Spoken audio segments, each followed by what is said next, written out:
Derek White tonight, Jaylen Brown. This has been thrilling for us to sit courtside and watch these games. Total team effort from the Boston Celtics. You can point to a number of plays in all three of these close games from a number of guys. They are a team.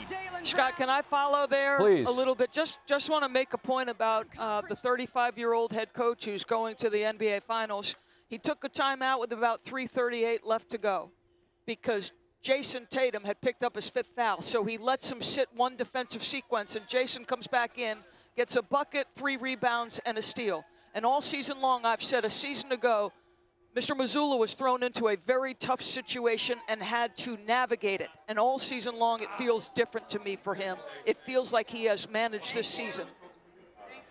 Well, you know, DB, what do they say in life? When somebody shows you who they are, you should believe it. I mean, Boston, this is who they've been. They've been the best team in the NBA all season. They've got superstars. They've got depth. And Indiana is new to this moment. I mean, I don't feel like the result is surprising at all. This was what was supposed to happen. But I just think the manner in which Indiana played so well for so long and then in the last moment sort of self-destructed, maybe that shouldn't be surprising either, particularly given who they were lacking in these last couple of games. Is that fair?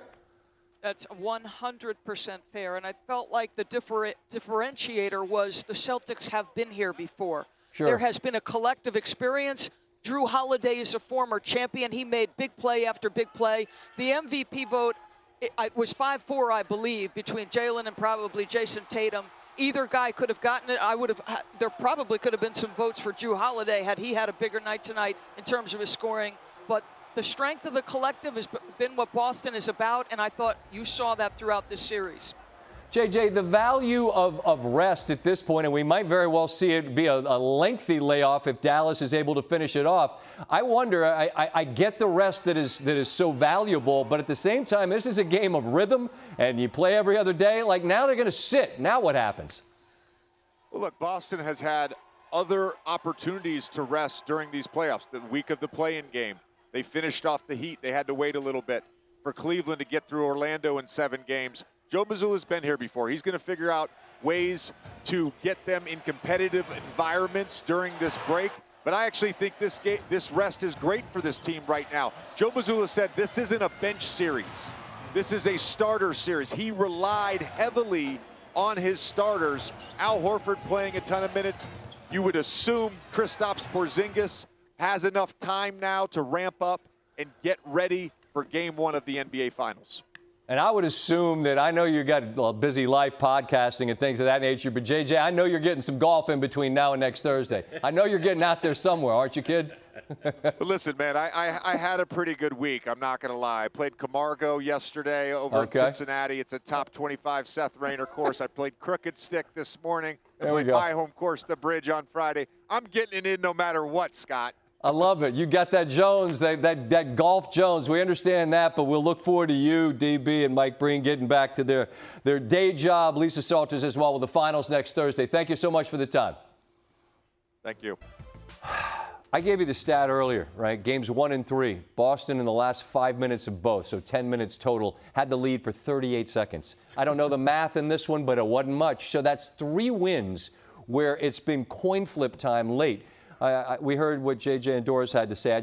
How do you explain to me how Boston's able to pull wins out of the fire and Indiana's just not able to get even one? Well, there was clearly a calm and a poise that Boston played with at the end of these games that Indiana did not. And there's a lot to love about the Indiana Pacers.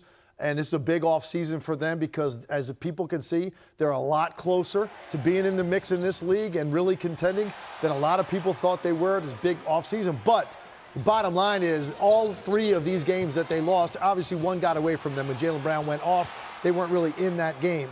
The other 3 games, these are winnable games. In fact, if you want to say game 1, that is a game they actually won that they gave away. All you have to do is inbound the basketball. They did not play with the level of poise that Boston did in those moments. And we talked so much about, well, who Boston played, and they weren't tested. And I said to you, for me, the most important thing to look out for the Celtics from the first 2 rounds was their response in Game 3 after losing at home in Game 2. And in both cases, they went on the road and decisively beat those teams down, Miami and Cleveland, and then snuffed them out the rest of the way. In this series, a little bit different. What you judge them by is how did they handle the winning moments. Sure. Right? They made shots. They found the right person at the right time. They also made great defensive plays. It wasn't just about Indiana giving the ball up.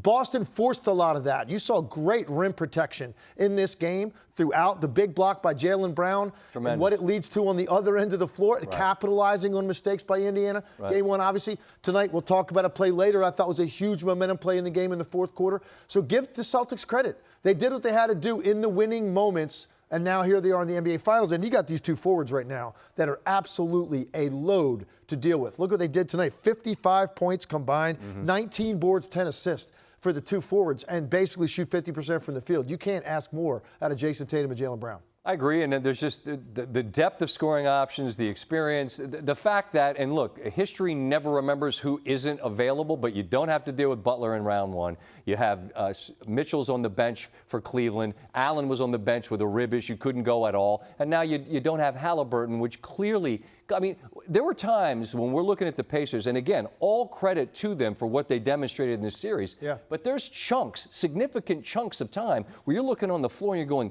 look at who is out there versus who's on the floor for Boston. I don't know how you could reasonably expect them to win games, and yet, there it is for them to be had. They don't score the last 333. So nut jobs like me that are watching all these teams all year know a lot about this team, but I think a lot of people that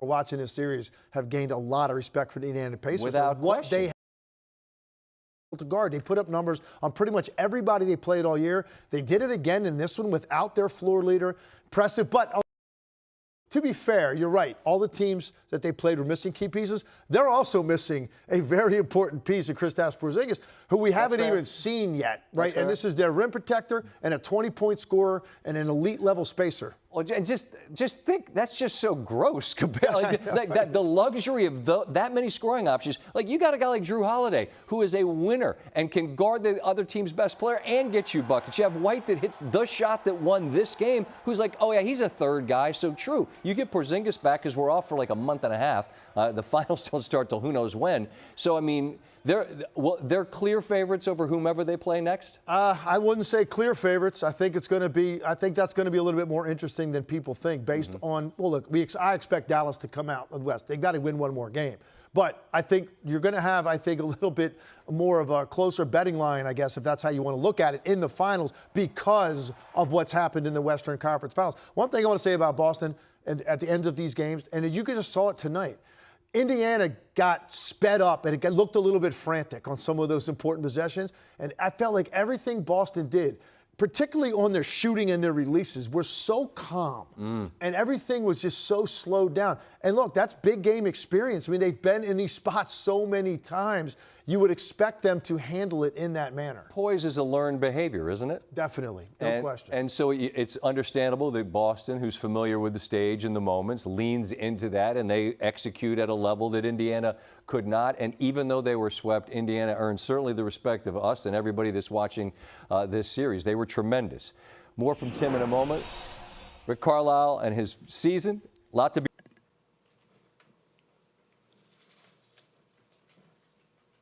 I don't really know where to start, but first I want to just tell you that we thanked our players a few moments ago for an amazing season, a magical season.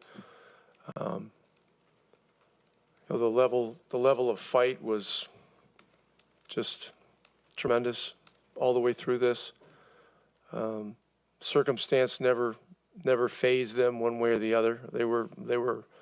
They were in this to win every possession that they could and any game that they could. And so a lot of respect to our players and just how they conducted themselves in this series.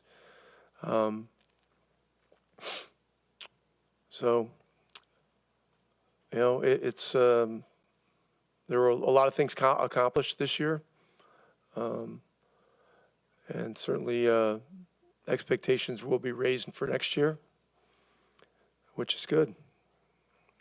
So there are challenges to meet over the summer for our guys to all get better. All of us involved need to get better. And, there's some exciting things. Tyrese is going to be on the Olympic team. That's a great honor, represent your country. Drew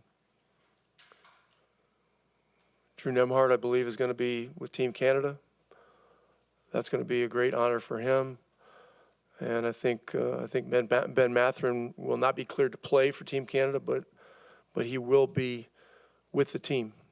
And so he'll be a part of that. So that will be another great experience for those two young Canadian players. Miles got hit in the back early in the game. Had to go back to the locker room a couple times to get worked on. He stayed in there, kept fighting, but it was very difficult for him throughout the game. And so he gave it everything he had. He was tremendous this year, amazing. Siakam was great. I don't know what more we can say about Pascal. Just tremendous. And really all the guys, just the everything, the fight, the character, the integrity, the competitive spirit. Really, really exceptional. So I'm really proud of all the guys in our group and our staff too. I think our coaching staff, who've done an amazing job this year as well. I guess just to continue going on that, you've talked so much throughout the last couple of years about just putting these guys in competitive scenarios and learning from those scenarios. Obviously, you got a lot that you can take from this. What do you see as some of the most important lessons, the most important sort of experiences that you got over just the last, month and a half or 2 months or whatever it's been since these playoffs started? Well, when you get into the third round of the playoffs, the level of competition rises each round. The demands are very, very high. And one of the things our guys learned was that the individual expectations you have on a particular night, you got to throw that stuff away. And you just got to play the game as it comes to you. There are things you can do to, manifest your involvement, but they're effort type things. It's not, it can't be my turn. It can't be getting itchy about catches and shots and stuff like that. Otherwise, you lose. You just flat out lose. And so there's a lot of growth there. Our guys just got better and better with all that stuff as the games went along. So, and that's one of the things that's hard to understand. But it's really an us against them or everyone thing. That's just how it is. And our guys embraced it. They embraced it, and you grow up a lot playing this level of competition. More to come from Indy from both sides. Pacers fall one round short of reaching the NBA Finals, and they're now 1-8 all-time in the conference finals. They had never been swept in this round. In fact, each of the previous 8 conference finals involving Indiana win at least 6 games.